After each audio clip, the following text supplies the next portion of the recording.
Now at 11, the local restaurants helping to make Thanksgiving affordable for all their neighbors. I love inviting the entire neighborhood and the community and all of our regulars, friends and family. Plus, opponents of Oregon's new transportation taxes meet a major goal to take the issue to voters. The people have just had it. They don't want to pay any more taxes. They don't feel like they're getting the money's worth. But first, the FBI searches the Seattle area home of a man suspected of shooting 2 National Guard members in D.C. Thanks for joining us at 11. I'm Catherine Cook. We begin with a sad update in the shooting of 2 National Guard members in Washington, D.C. One of them has died. President Trump gave the update during a Thanksgiving address to service members tonight. Specialist Sarah Beckstrom was just 20 years old and from West Virginia. Highly respected, young, magnificent person. Started service in June of 2023. Outstanding in every way. The second guardsman who was shot, 24-year-old Andrew Wolf, is still in the hospital. The president said he is, quote, fighting for his life. During his address, the president also called the shooting a terrorist attack. Top officials have yet to give a motive for yesterday's shooting that happened just blocks from the White House. We're also learning more tonight about the shooting suspect and his ties to Western Washington. Bridget Chavez spoke to some of his neighbors today in Bellingham. This apartment complex is the last known address of D.C. shooting suspect Ramanula Lochinwall. We've spoken with neighbors and people who live around Bellingham today who across the board say they're shocked. Overnight, FBI agents searched the complex and Lochinwall's home. I'm going, oh, geez, what is going on? Officials say he drove from his home in Bellingham to Washington, D.C. and shot 2 West Virginia National Guard members. I was just scrolling on TikTok and I saw it and I was like, oh my gosh, the connection is so local.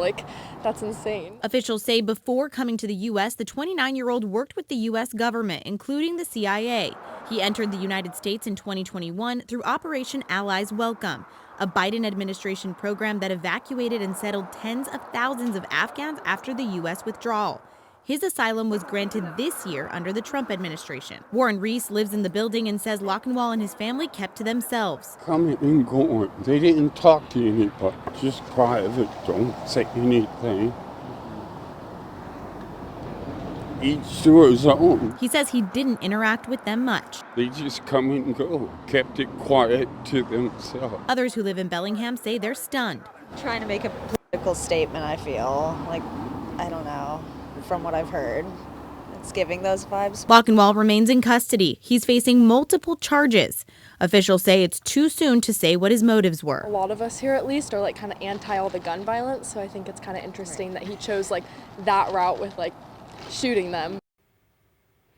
Late tonight, the president posted on Truth Social that his administration will, quote, work to permanently pause migration from all third world countries, unquote. Earlier today, U.S. immigration officials said they would re-examine every green card given to immigrants from what they consider 19 high-risk countries. The list includes Afghanistan. The head of U.S. Citizenship and Immigration Services also said all immigration requests relating to Afghan nationals will be stopped indefinitely. Let's take a live look over downtown Portland tonight. A rainy end to the holiday. Celine Stevens is here with a first look at your weather impact forecast. Happy Thanksgiving, Celine. Happy Thanksgiving, Catherine. Yeah, it was a really nice day. Temperatures actually weren't that bad. We did see some rain, but it wasn't a complete washout at all until this evening, of course. That's when the rain really started to come down. As you can see right now, we're sitting at 53 degrees, and it's a windy one out there. Those winds coming out of the south at 22 miles per hour at the moment. And taking a look at our radar again, we've been seeing the rain on and off all throughout our Thursday, but really around 6 p.m. that's when it moved in, and it really hasn't left us. Still continuing past the 11 o'clock hour. We're going to continue to see that rainfall through early morning Friday. Looking at our temperatures, though, like I said, pretty mild overall. 53 here at home. Same story in Troutdale. Lots of 50s at the moment.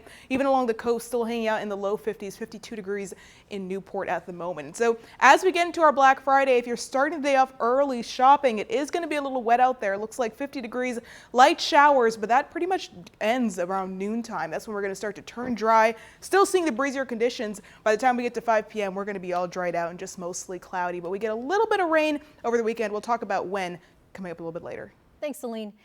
To get you caught up now on tonight's other headlines, crews in Multnomah County have rescued a hiker in the gorge after he fell down an embankment.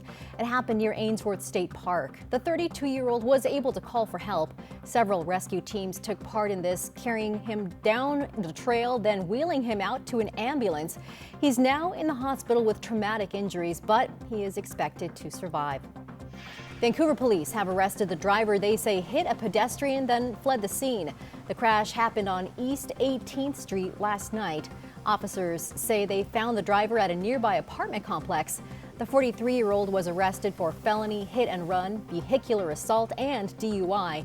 The victim suffered serious injuries and is still in the hospital. Some trees fell onto power lines in Estacada this afternoon, shutting down a highway and knocking out power for some customers. The trees blocked Highway 211 right at 224. That's on the south end of town. The closure lasted about 5 hours, but the road has since reopened.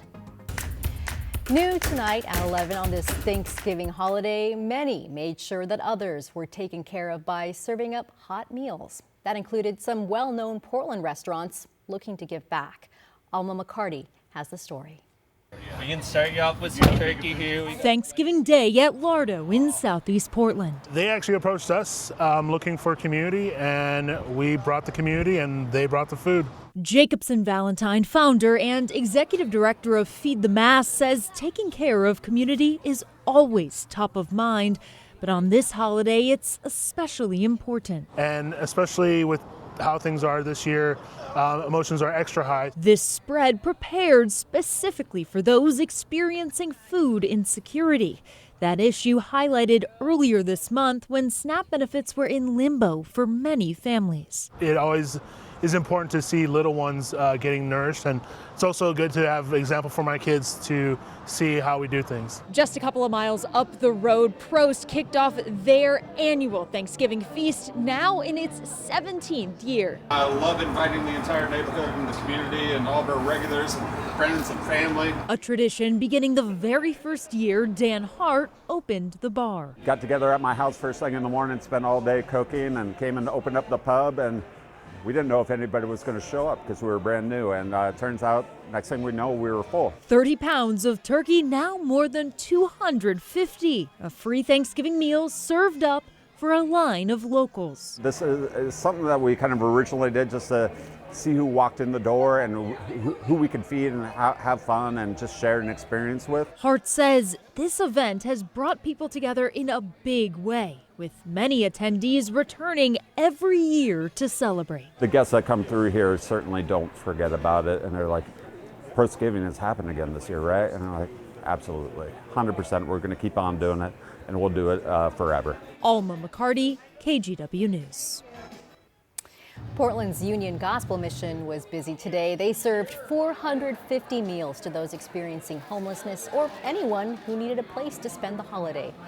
Guests could take the meal to go or dine in and enjoy some conversation.